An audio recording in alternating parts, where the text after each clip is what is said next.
I left school very, very young, so I come from a bit of a different background. I left at 16. I started hairdressing and did a 4-year hairdressing course, and then throughout that journey I had children, then became a single parent, and then at one stage I felt like I needed to educate myself, so I went and did an event management course and completed that. I didn't even know how to turn a computer on back then, and how to format an essay, and I used to get kids from school to help me do all the essays, so that taught me a lot of skills, and it taught me, and then I was starting to get A's and 100 for all my essays I started writing, which I never ever sort of wrote much.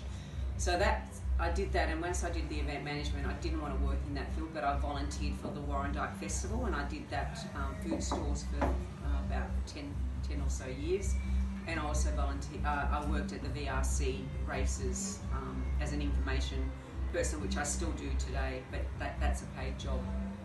And I've never written, and like I said, I left school so young. And when, I'll talk a bit later, when I read my mum's diaries, that put me on a writing journey that I never ever envisaged. And I never envisaged from the day I found mum's books that I would be sitting here today talking to you. And I've also done interviews on Life Matters for the ABC and for the Greek Panos from and I've since done.